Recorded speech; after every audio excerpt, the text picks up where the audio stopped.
Та хариулахгүй гэж болно.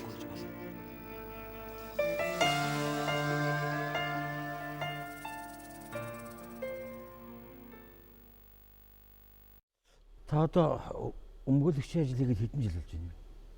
Өмгөөлөгчийн ажлыг 2011 оноос хойш одоо ингээд 4 дахь жилдээ өмгөөлж байгаа. Сургууль төгсөөд 2 жил мэргэжлийн дадлагаар ажилладаг хуулийн чиглэлээр сурсан хүмүүс. Дараа нь хуульчин сонгон шалгалт гэж өгөөд тэгээ өмгөөлөгчийн сонгон шалгалт гэж өгөөд тэгэл өмгөөлчихсэн да.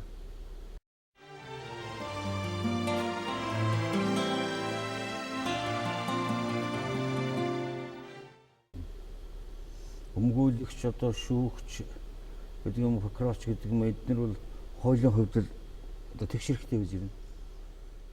Ер нь бол шинжилсэн хуулиар юм шүү. өнөөгийн яг мөрдөж байгаа хуулийн дээр бол өмгөөлөгчийн эрх зүйн статус бол маш бага байдаг л да. Хүсэлт гаргана, гомдол гаргана, өөр одоо ямар нэг шийдвэр гаргадаг. Бүх эрх мэдэл бол прокурорын гарт бол байдаг. Мөрдөн байцаагчийн гарт байдаг. Тэгэхээр яг хоо энэ маань одоо сүүлийн үед бас боловсронгуй болоод хууль тогтоомжийн ч гэсэн бас өөрчлөлт ороод явж байгаа. Гэхдээ яг одоо өнөөдрийн мөрдөж байгаа хүчин төгөлдөр хуулиараа бол өмгөөлөгч гэдэг хүн өөрийн үйлчлүүлэгчийг хамгаалж хууль зүйн туслалцаа үзүүлэхэд бол маш хангалтгүй юм хэрэгцсэн системтэй. Саяын одоо шүүхийн шинжилгээд явагдлаа шүү дээ, тийм. Энэ бол аль хэрэг байна уу? Энэгээр ямар нэгэн нааштай юм гарав уу ер нь? Энэ шинжилгээний тухай таны үзэл бодлоо гэж сонсох гэдэг юм л да. Тэгэхээр яг хоо шинжилт гэдэг маань мэдээж өргөс аваа хийсэн юм шиг маш хурдан бий болохгүй л дээ.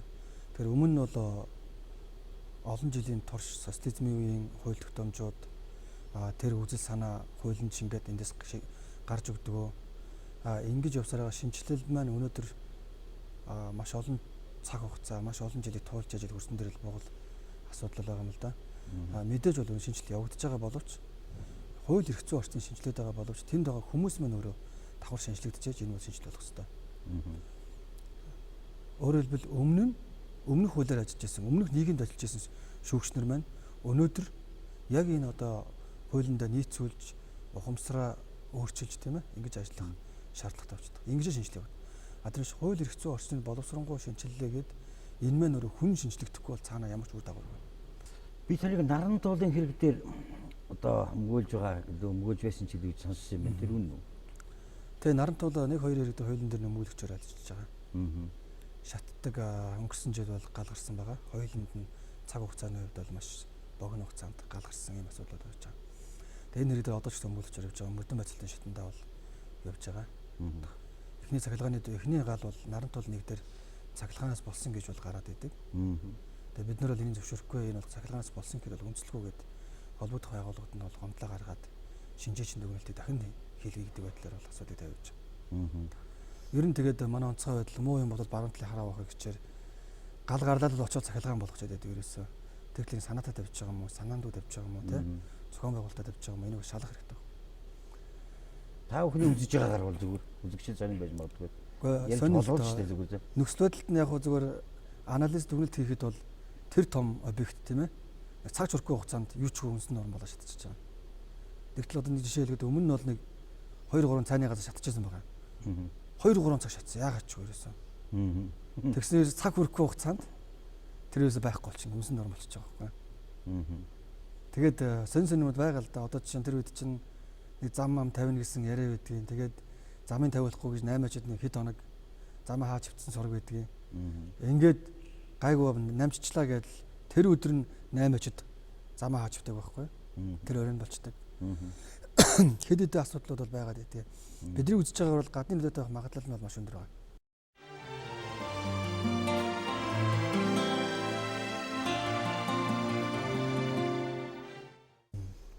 Авилгалтай холбоотой фактор бол энэ юмнууд ямар шүү шатанда яаж явж байна. Манайхны хэлдгээр нөгөө нэг тэгээд яах ярьж байгаа таг болдог л гэдэг юм. Тэгэхээр өнөөдөр авилгал гэдэг асуудал бол нийгмийн хөгжлийг хойшин татж байгаа эдийн засгийг одоо унгааж байгаа гол хүчин зүйл бол авилгал байгаа. Өөрөөр хэлбэл бизнес эрхлэгчид баялаг бүтээгчдийг бол авилгал бол маш их байдлаар бол ажлын хойшин татж байна, улсын хөгжлийг хойшин татж байна. Тэгэхээр энэ авилгалтаа хууль эрх зүйн тэмцэхийн тулд хууль эрх зүйн орчныг боловсронгуй болох шаардлагатай л да. Нэг ялангуяа хамгийн түрүүнд хууль өөрчлөлт болох шаардлагатай. Одоо манай авилгалтаа тэмцэх газар гэж байгууллаа. Эрүүг хуулийн дээр авилгын зүйл анги байна. Авилга өгсөн, авсан, зуучилсан гэдэг. Тэгэхээр одоо манай үүсэж байгаа эрүүгийн хуулиар бол авилга авсан албан тушаалтан жал хүлээн, авилга өгсөн нь жал өөрнө, зуучилсан нь жал өөрнө. Тэгсээр нь авилгалаа тэмцэе гэдэг байхгүй. Хэн өөрөө өөрийгөө шоронд явуулахыг хүсээд бас нэг хүний мууг үзээ дээрээс нь өөрөө муугаа үзүүлээд өгсөн авилгалчаа илчиж ирэх үү. Тэгэхээр энэ бол нийгмийн бол бас хүнд асуудал илэрхгүй байх бүрэн боломжтой. Ер нь ихэнх нь илэрдэг авилгын хэрэг бол шалтгаан нь өөрөө хууль эрх зүйн орчин юм. Зөв нь бол авилга өгсөн этгээд хэрэгээ илчлээд ирэх юм бол хариуцлагаас нь чөлөөлчдөг бай. Тэгээд тэр өгсөн мөнгийг 2-3 нуглаад нөгөө этгээсээс нь гаргуулад өөрт нь аваад өгчдөг бай. Энэ болохгүй юм байхгүй шүү дээ. Ингийн бол тэнд байгаа албан тушаалтан энэ хүн хэрэгээ илчлээд хариуцлагаас чөлөөлөгдөж чинь би бол шоронд явна.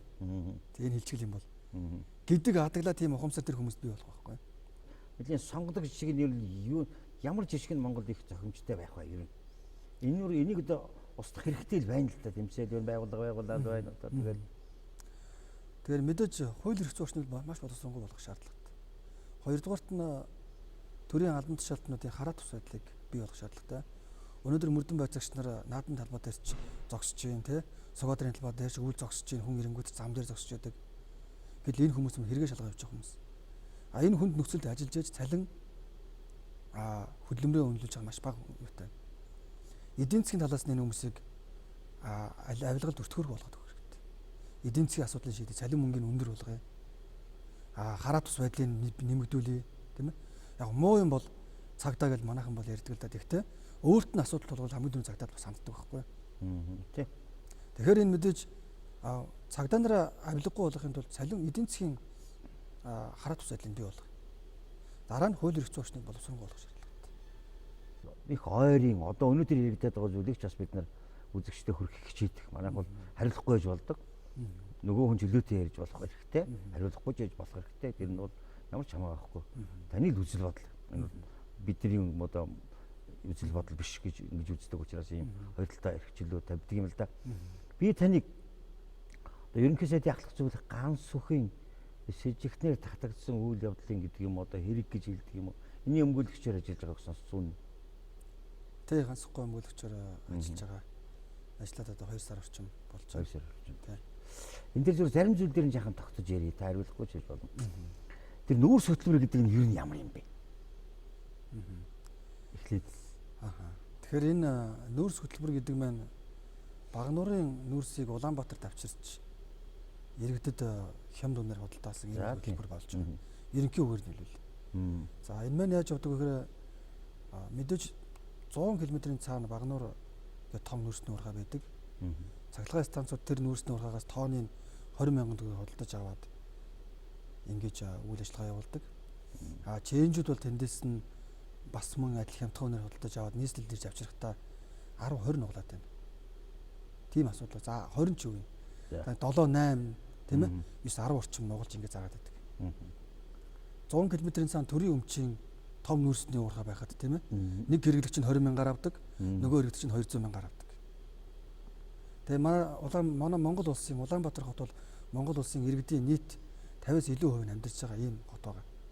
Тэгэхээр энд маань Монгол улсын нийт иргэд нүүрсэндээ багагүй хэмжээний мөнгө зарж байгаа жилд. Тэгэхээр энэ мөнгө хэрвээ хэмнэгдэх юм бол энэ иргэдтэй л ашигтай. Тэнд нүүрс нь байна, иргэдэд мөнгө нь байна.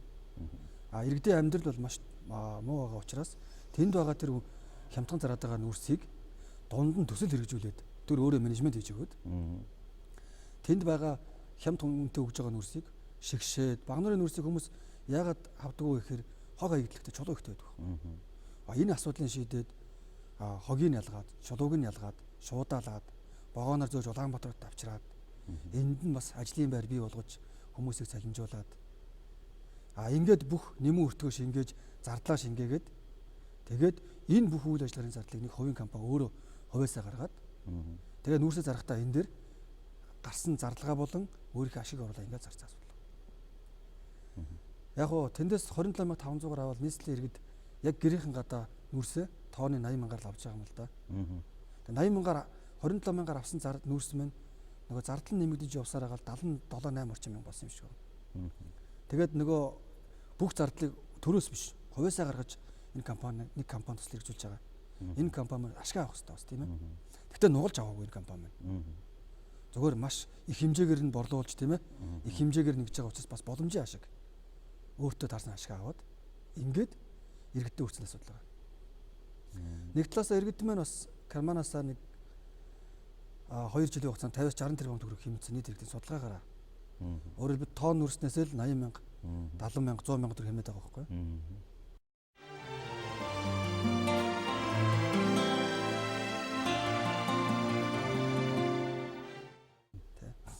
За гэтэл яг бодит байдал ийм юм байна тийм ээ.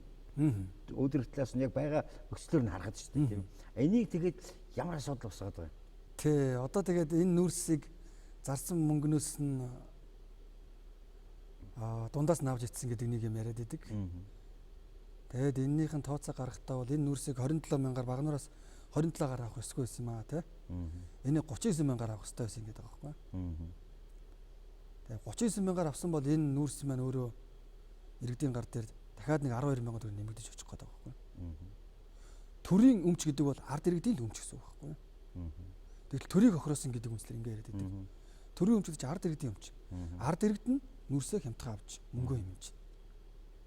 Тэгэл манайхан нэг төр гэдэг байдлаар нэг тийм байхгүй зүйлийг байгаа мэтэр төр гэж гаргаж ирээд ингэ удаад. Төр гэхээр л одоо их нүрсээ хямдхан тэнд өгөөл нүрсээ заавал 30 сая өгөх ёстой байсан юм шиг ойлгохгүй байна л да. Тэгтэл энэ мэн өөрөө цаг дагуулга нь бүх юм хуулийн дагуу засгийн газрын тогтоож шийдвэрээр авсан. Засгийн газар өөрөө төрийн төлөө шийдвэр гаргадаг субъект байхгүй. Ганц өсөлтийг авилгалтай тэнцэх гарч юм уу зурагтаач бас мэдгэл хийж ил байсан л да. Ярьж ирсэн. Тэгэд ингэж яхад чухам юм дээр буруутгаж байгаа юм. Тэрийн буруутгах үндэсгүй маач гэдэг юм өмгөөллийн үүднээс та юу гэж үзэж байгаа. Энэ үзэгчлэх сонирм байгаа. Тий. Хариулж болвол тийм ээ. Хариул яг. Тэгээд энийг маш энгийнээр тайлбарж болно л доо. Ганц үхгүйг бол эрүүг хуулийн 150 дугаар зүйлийн 3 гэж байгаа. 150 чинь бол бусдын эд хөрөнгийг итгэмжлэн хариуцсан этгээд хувьдаа завшсан гэдэг зүйл анги. Тэгэхээр энэ итгэмжлэн хариуцсан этгээд байх шаардлагатай байхгүй юу? Энэ ямар хүмүүс хэрэгждэг вэ гэхээр компани тухайд нэгтлэн мөнгө идчихдэг тийм ээ. Мөнгө өрдөг нэгтлэн мөнгө идчихдэг байхгүй юу? Нэгтлэн чинь бусдын эд хөрөнгийг итгэмжлэн хариуцж байгаа этгээд өөрөө. Төрийн байгууллагын тухайд төрсвийн хөрөнгийг ерөнхийдөө захирддаг ерөнхий менежер, төсөв захирагч гэдэг субъектууд байдаг. Энэ хүмүүс л одоо мөнгө захиалцуулдаг эрхтэй хүмүүс хувьдаа мөнгөний аваа идсэн бол шалгадаг зүйл анги байхгүй. Энэ чинь бол үүсгдэг зүйл анги. Ганц үхийн тухайд ямар субъект вэ гэхээр Монгол Улсын ерөнхий сайд гэдэг хүний засгийн газрын тухай хуулийн 34-2 цааснаараа зүгээр зөвлөх албан тушаалт. Хуулинд энэ хүнд ямар эрх вэ? Мөнгө захиалцуулдаг эрх байна уу байхгүй уншаад олдохгүй тийм юм. Энэ төсөл дээр нь бол тэнд багнуурт байгаа тэр нүрсийг нийслэлийн иргэдэд хямд үнэтэй хүрэх төсөлтөнд ерөнхий зохицуулагч ажиллаж байсан. Тэгээ энэ мэн одоо яг зориуд мэдчихэд ингээд идэг юм уу? Яг тэр шалгалтын ажиллагаа явагдаж байна л та. Явагдаж байгаа болохоор мэдээж эцсийн байдлаар буруутгачлаа гэж үзэхгүй байна. Тийм ээ? Бас буруутгаагүй гэж үзэхгүй байна. Шалгаж байгаа болохоор буруутгаж үзэх боломжтой байгаа байхгүй юу? Тэгвэл энэ чинь илт улаан цагаан нэг цагаан дээр хараар бичсэн гэдэг шиг тийм ээ? Бусдын эд хөрөнгийг итгэмжлэн хариуцсан гэдэгт хувьдаа завшсан гэдэг субъектэнд ганц үхгүй хамаарахгүй байгаа. Авилгалтай тэнцэх газар бол бас нэг хууль эрх зүйн үндэс гаргадаг байх. Өмгөөлж байгаа хүмүүс тавс нэг эрх зүйн үндэслэл гаргаж байгаа. Энэ явцад бол илэрх байх. Энийг Монгол Улсын ерөнхий сайттай холбоотой юм байна уу? Та хариулахгүй ч байсан болно. Яг нь Монгол Улсын ерөнхий сайтын ахлах зөвлөх байсан учраас тэрүүгээр нь л байнга нэрлж явж байна л да. Яг бол ерөнхий сайттай энэ асуудал бол холбоотой шалгагдаж байгаа асуудал байхгүй байгаа. Зарим газар бол тэгж яриад бичиж байгаа юм биш үү? Тий. Нэг албан тушаалаар нь холбогдчиход байгаа болохоор тэгж яриад бичээд яваад байгаа юм л да. Ер нь бол. Тэгэхээр энэ бол үндсэндээ гэмдэргийн чанартай гэхэд бол дэндүү хэцүү хэрэг маргаан байгаа юм л да. Ер нь тэгээд нийслэлийн иргэд хямд тундаа нүрс авснараа хинч хохироогүй байхгүй юу? Багнуурч хохироогүй, нийслэлч хохироогүй. Яг энэ үед намайг нэг юм асуугаасаа гэж бодно. За яг нь өмгөөлөгч нөгөө субъектээ өмгөөл нэг талын барьсан үнэтэй ярьж ил гэж бодож байгаа. Нөгөө таламжаас өөрийнхөө үйл ажиллагааг тайлбарлаад ярьж л байгаа шүү дээ. Ерөнхий сайд Төв аймагт очсон. За энийг их янз бүрээр ярьж байгаа. Таны харна. хууль зөрчсөн гэж ярьж илээ л дээ. Зурагтаар бол авилаа тэмцэх газар тэгээ зарлал ярьж илээ. Эрүүгийн байцаан шатны хууль зэрэгтэн яллагдчих цагдаа орох шийдвэрийг биелүүлэх тухай хууль, улсын хурлын тухай хууль. Энэ бол гуруула Монгол Улс төрчин төгөлдөр үүсэж байгаа байхгүй. Улсын хурлын тухай хуулийнхаа 7-1-18-ыг барих юм бол зөрчөөгүй. Зэрэгтэн яллагдчих цагдаа орох шийдвэрийг биелүүлэх тухай хуулийг барихаар зөрчсөн юм шиг тий. Энэ бол нэг талаас зөрчсөн, нэг бол зөрчөөгүй. Ийм хоёр авалгалсан. Тэгээ тэр хуулийн дээр нэг үгж өгдөг гэхээр улсын хурлын тухай хуулийн дээр бол 7-1-18 гэсэн заалтан дээр нь улсын хурлын гишүүн хүн төрийн алж байгууллагад саадгүй нэвтэрч хинтэж уулзах хэрэгтэй гэж заасан. Тэгэхээр төрийн алж байгууллага гэдэг нь шүүхийн шийдвэр үүсгэх газар. Саадгүй нэвтэрнэ гэдэг нь хэн нэгэн субъектээс зөвшөөрөл авахгүй л гэсэн үг. Хинтэж уулзна гэж хоригдож байгаа хүн ч болно, албаагч ч болж болно. Тэгэхээр энэ хуулийнхаа хүрээнд бол яг явсан гэж тайлбарладаг юм байлаа. Уулцсан гişүүгийн шийдвэр гүйцэтгэх газраас бол тайлбар хийдэг. Энэ бас үндэслэлтэй л дээ. Нөгөө талаасаа бас ижигдэн яллагдагчийг баримтлах цагдаа орох шийдвэр биелүүлэх тухай хуулиараа бусад хүмүүс уулзахаар бол зөвшөөрөл авнаа, мөрдөн байцаах байгууллагаас гэсэн заалт үйдэг. Тэгээд энд нь бусад хүмүүст нь ерөнхий сайд улсын хурлын гишүүн орох юм уу гүм үү гэдэг асуудлыг л тайлбарлах шаардлага гарна л да. Яг үнэхээр зөрчсөн гэж үзэж байгаа бол тэр улсын хурлын тухай хуулинд сэжигтэн яллагдагчийг баримтлах цагдаа орох шийдвэрийг биелүүлэх тухай хуулинд зааснаас бусад тохиолдолд тийм ээ. Гэ оролцсон бол зөрчсөн тийм үү? Тийм шаардлага байхгүй зөрчөөгүй гэж үзэх боломжтой. Аль аль талаас нь тайлбарлах боломжтой байгаа юм л да.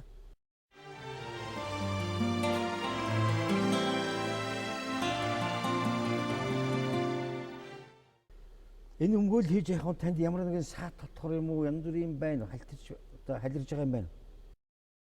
Та хариулахгүй ч байсан болно. Яг хүмүүс бол хэлдэг л дээ бас. Битгий хамаагүй те энэ хүмүүстэй тэрсэлд надулчин бол их амар хүмүүс шүү те. Авилаа тэмцэх газрынхан бол их амар хүмүүс те. Чиг чамайг амьдралгүй болгон ч гэдэг юм уу. Өмгөөлөл ирэх чинь байхгүй болгон ч хэлдэг л дээ. Тэгээ ийм манай монголчуудад нэг тийм буруу ухамсар байгаад байгаа. Хүнийг амар гэж бодчихдаг. Тэгээ тэрийг ам дамжин яриад тэрнээс өөртөө хайчдаг. Асуудал бол хоёр талтай мэдээж бол. Тэгэхдээ Монгол Улсын үндсэн хуулийн 16 дугаар зүйлийн тийм ээ хүний эрх хэмжээний 14 дахь хэсэг дээр нь хүнийг шүүхээр гин буруутан тогтоогдоогүй байхад гэмт хэрэг үйлцэн гин буруутаа тооцож болохгүй гэсэн зарчим байдаг. Тэр хүмүүс яг гин буруутаа гэж зарлахгүй байгаа боловч энэ хүн тэдэн тэр бомбны хэрэгт холбогдчихлоо, идчихлээ гэдэг ингээд зарлж байгаа нь нийгмээр тэр миний өмгөөлж байгаа хүнийг ч гэдэг юм уу тэр зарлуулж байгаа хүнийг үзэн ядах тийм ээ авилгалчин тэр бомб идсэн юм шиг харагдчих болчлоо л доо. Энэ бол буруу тогтолцоо үндсэндээ бас ингэж бол бас болохгүй. Ягаад тэгэхээр нөгөө хүн тэр хүн чинь 40 хэдэн жил амьдрахтаа бол өөрийнх нь хүч хөдөлмөрөөр өөрийн гэсэн орон зай бий болгоцсон, нэр төр хүрээлэл бий болгоцсон, тийм ээ. Өөрийн гэсэн бас сонгогчд итгэдэг хүмүүстэй болцсон. Яг тэр зарлах мөчөд энэ одоо өөрийн 40 хэдэн жилийн амьдралын энэ хүрээлэл бий болгосон нэр хүнд тийм ээ. Карьер энд маш сөргөр нөлөөж баг тэр байхгүй болдог. Тэгээд тэрнээс хойш хүмүүс одоо ганц үхийг 3 тэрбум төгрөг идсэн гэл ам дамжин л ярьж байна. Сайт болгон бичиж байна. Тэгэд эзэм өдөөгүй дүн тогтоогдоогүй шүүмжлэг гараагүй байхад л ийм хүсэл үүсэж байна. За өмгөөл өвччээрээс таавал омог ордом хэлэх байх. Зүгээр одоо бас нөгөө бүх юм шийдэгдээгүй яриг болохоор ямар байдаг юм бол за ер нь бол зүгээр энэ бол хэрэг биш ээ. Энэ үл ямар нэгэн тохиолдолд ямар ч асуудал байхгүй. Энэ үл яг ямар ч юм байхгүй гэж хэлж ам бардам шатах уу та. Та хариулахгүй ч байсан болно. Үндсэндээ яг зөвхөн хуулийн байгууллага маань бас энийг шалгаж байна. Тэгвэл авилгалын тэмцэх газар бас одоохондоо шийдвэрээ гаргаагүй байна энэ нөхдүүд. Шалгаж байна л гэж яриад байгаа. Гэхдээ би энэ дээр нэг юмд хэвлэл мэдээлэл хэрэгслээр хүнийг ингэж болохгүй нэгдүгээр асуудал. Хоёрдугаар асуудал нь мэдээж шалгаж байгаа бол төрийн ажилд шуурхай явах хэрэгтэй. Шалгаж байгаа үндслэл маань ил товч тодорхой байх хэрэгтэй. Тэгтэл нэг үндслэл муутай асуудлаар удаан шалгаад байх нь ашиг сонирхол бий байгаа гэдгийг илэрхийлээд байгаа. Хамаа алга тэр хүн яг бусдын эд төрийн итгэмжлэн хариуцсан субъект мөн байсан бол ингэж ярих шаардлага байхгүй. Тэгээ би бол бомбог бардам хэлнэ. Энэ гин тэргийн субъект нь ганц үг гэдэг юм биш. Хуулийн дээр юм угаас. Ганц үг гэдэг хүн мөнгө захиран цуглах эрх байхгүй гэж тэр хүн мөнгө хувьдаа авах ямар ч боломж байхгүй. Тэгэхээр ийм л нөхцөл байдалтай байгаад байгаа. Бид нар бол яг холбогдох байгууллагууд нь гомдлоо гаргасан маш олон ажиллагаанууд явагдаж байна. Одоогийн байдлаар 40-од гомдол хууль хяналтын байгууллагууд өгчөөд араас нь ингээд хариуг нь аваад явж байна. Тэгээ мэдээж өмгөөлөгчийн зүгээс бол гомддог, хүсдэг ийм л хүн. Өөрөө бидаас нь тодорхой ажиллагаа хийх мэт байхгүй байгаа юм л да. Яг тодорхой хэлэх юм бол одоо ерөнхий сайд ахлах зүйлээ ганц зөвхөн өмгөөлөгч юу ярьж яах гэдгийг бид үзэгч хүргэж байгаа. Зүгээр нэг ийм юм бий. Одоо нэг сүүлийн хэдэн жил бид нар чинь нийгмийн амьдралыг бүгдийг харж байна шүү дээ. Эхлээд нэг том тоо ярьчдаг юм. Мэдв. Хэвлэл мэдээлч бай. Ямар нэгэн хуулийн байгууллагууд ч бай, тийм ээ? Эрхүүхэй байгууллагууд айгүй том тоо ярьчдаг байхгүй. Тэгэхээр зэрэг бид нар чинь тэргээр нь ойлгоод тэгээ сүүл нь зүгээр болчдөг байхгүй. Эсвэл тийм том тоод хэрэгтэй болсод ингээ зүгээр болчдөг юм уу? Аль эсвэл эхнээс нь тэг том зарладаг юм уу? Энэ чинь одоо нийгмийг төрөгдүүлж байна шүү дээ. Тэгэхээр энэ яг зүгээр хэд хэдэн үндслээр хардаг үндслүүд байгаа юм. Жишээ нь бол цаагаараа улс төрийн тохироо гэдэг ч гэдэг юм уу те? Албан тушаалын 8, янз бүрийн лиценз, газрын 8 те? Янз бүрийн асуудал яригддаг. Баримтгүй болохоор би нэг ярихад бол хүнд хэцүү байна. 8-гаа ичээл хэрэг хэрэгсгүй болгочдөг ч гэдэг юм уу те? Ийм асуудлууд ч байх боломжтой энэ дэр бол. Тэгээ үндсэндээ асуудлыг шалгаж байгаа бол маш сайн шалгаж тал бүрээс нь бүрэн бодтой шалгасны үндсэн дээрээс мэдээлэл хийж явах шаардлагатай байдаг. Тэгээ өнөөдөр бол манай Монгол улсад бол хэрэгүүд бол маш уддаг, удаашрдаг те. Яригдж байгаад л байхгүй болчтой юм асуудал зөндөл байна л да. Ганцхан энэ асуудлыг ярих чиг бид таныг өрсөн юм шиг өмгөөлөгч үнтэй бид нар уулзж байгаа. Манайхаар олон өмгөөлөгч нар ордог. Миний мэдхээр 8, 9, 10-аад ч өмгөөлөгч орсон. Бид нар бол хамгийн гол нь хүний эрх хэрэгчлээ хүнд хүүдээс нэвтрүүлгээ хийдэг. Тэр үүднээс л асууж байгаа. Бас тэр мөчн өмгөөлүүлэх хэрэгтэй. Хэрэгэл нь одоо юу гэдгийг тогтоогдог байхад бас тэгж хэлэх эрхгүйгээд ингээл явдаг. Ер нь хэрэг бүртгэл мөрдөн байцаалтаа явж шатав. Өнөөдөр энэ ямар шиг байна. За нэг хэсгэнүүл яг одоо өмгөөлөгч нь хамгийн сайн болж харагддаг баг. Шүүгч прокурор хамгийн муу болж харагддаг. Бид нар тэгж хэлдэг шүү дээ. Өмгөөлөгч л дандаа сайн нэртэй улс байдаг. Бид нар бол дандаа муу нэртэй. Бид нар хуулийн өмнө явдаг л байдаг. Энэ гурвын харьцаа ямар байна? Ер нь өнөөдөр ямар шиг байна юм? Тэгэхээр таны хэлж байгаас үнэн л дээ. Өмгөөлөгчийн тухайд бол сайн гэж харагдана бас цаанаа бас яг өмгөөлөгчдийг хариуцлагыг хүрээд авах нь аюу хүнд асуудал л да. Хүн хэрэгт холбогдчихороо би яг өөрөө хэрэгт холбогдох юм бол хүний сэтгэл зүй ямар гэдгийг тэр хүнд амьдралд нь бүх юм алдсан юм шиг мэдрэмж төрдөг тийм ээ. Амьдрах утга учиргүй юм шиг мэдрэмж төрдөг. Шоронд явна гэхээс тэр хүн бол хэрэгт холбогдонгуутаал тийм ээ. Шорон гэдэг асуудал нүдэнд нь харагддаг. Тэгэхээр тэнд нэг амар нийгэм ухтдаг юм шиг харагддаг. Ингээл яг хүнд бол өөрт нь асуудал бодтой тулгараад ирэхээр ханддаг хүн ерөөсөө өмгөөлөгч байдаг. Тэгэхээр өмгөөлөгчд тэр хүн хувь заяагаа амьдралаа тэр хүнд нөхцөл байдлаасаа гарах бүх алхмаа даатгачдаг. Тэгэхээр энэ чухал ач холбогдолтой хүнтэй харьцдаг энэ өмгөөлөгч мэргэжлийг бол маш сэтгэлээсээ хүнийхэн төлөө хийж ижил өнөөдөр энэ хүн өмгөөлөгч гэж яригдана.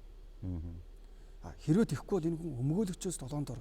Хэрвээ өмгөөлөгч ингэж л ажиллахгүй бол энэ хүн бүр хүний хувь заяагаар тоглож зүгээр байжснаас ч зүгээр сууж яснаас ч илүү их нүгэл үлдчихэж байгаа юм шиг ийм нөхцөл байдал байна. Өнөөдөр амьдралаа даатгсан хүнийг мөнгөний аваад зүгээр сууж идэг тийм ээ. Сууж жагаад л мөрдөн байцаалтын дуусгаад л шүүхт нь ороод зүгээр л нэг жижигүүрийн хідэн хүн хилчээд л өөрийгөө өмгөөлөгч гэж нэрлээд яваад байгаа тийм ээ. Тэнд хохирчоод байгаа хүний, хилмигтчээд байгаа хүний эрх шиг нь хамгаалах гин гэж яриад гэртээ ирээ зүгээр л унтаад гадуур явж идэг. Ийм хүмүүсийг өмгөөлөгч гэж хэлэхгүй. Олон өмгөөлөгч нар ерөнхийдөө бас буруу аргуулаар ажилтдаг. Энээс бол өмгөөлөгчдийн нэр хүнд нийгэмдэр унж байгаа. Тэгвэл шүүхтэй ч прокурордож унж байгаа. Тийм ба. Тэ. Тэгэхээр сүүлийн үед бол яг энэ бол өмгөөллийн салбарт бол аттестачлал явагдаагүй. Тэгээд мэдлэг чадвартай тийм ээ. Өмгөөлөгч нарыг л ажиллах шаардлагатай энд бол.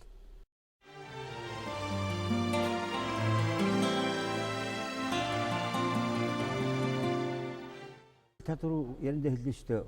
Мөнгө цаашаа авж яах гэж энэ одоо тодорхой тариф байдаг юм уу нөгөө өсвөний сүсэг мэддэг юм уу хэрэг их багаар болдог юм уу яадаг юм бол юм. Та хариулахгүй ч байсан болно.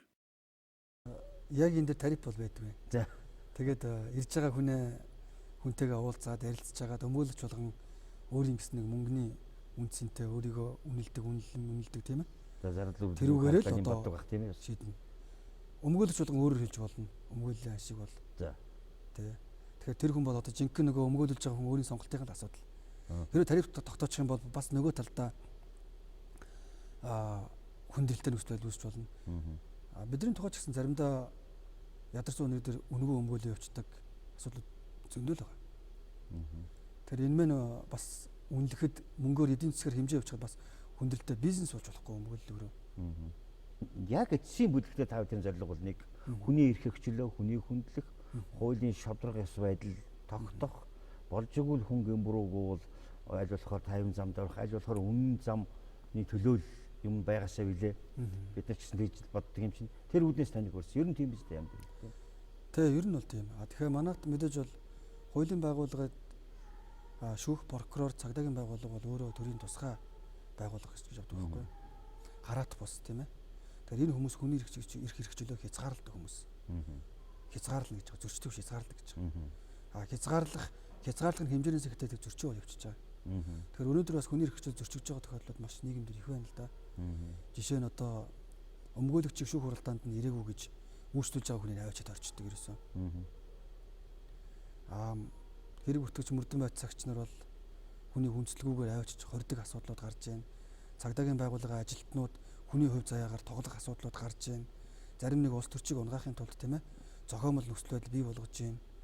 Хин нэгнэр худлаа яриулдаг, захиалдаг ийм юм дараараас гарч байгаа нь энэ өөрөө энэ салбарт байгаа хүмүүс хүний хэрэгжүүл хязгаарлах хэмжээтэй хүмүүс маань ийм үйл ажиллагаа явуулахаар тэнд хүний хэрэгжүүлээ ярих утгагүй бол явчих. Хүн хэрэгт холбогдож болно. Тэгвэл тэр хүн чинь хүн байхгүй. Монгол улсын иргэн хуулиар тэр хүнийг хамгаалсан байх хэрэгтэй. Яг өнөөдөр манай Монгол улсын эрүүгийн ертөнцийн хүний эрх маш өчигдөж байна. Нэвтрүүлэг зарлагтаа тэр манай тантамны ирж байгаа зарлагч тэр би өмгөөлөгчөнтэй ярилцж байгаа. Энэ нь бол одоо ганц хөдөлгөөний хэрэгэн тухай бид сонирх байхгүй. Дунд нь яг таны энэ удаад хийж байгаа ажил учраас сонирхлоо. Ерөнхийдөө өмгөөлөгчийн үзэл бодол, нийгмийн одоо таны мэдрэмжинд яа тусч байгаа юм, юу эмзэгдэж гэнэ гэдэг тухай байлаа. Тэгээ би дахин хэлье. Олон өмгөөлөгчтэй бид нар ярьдаг тухайн асуудлаар. Үнэхээр бид нар ийм хэрэгтэй байдаг. Танд баярлалаа. Таны ажилд амжилт хүсье да. За маш баярлалаа.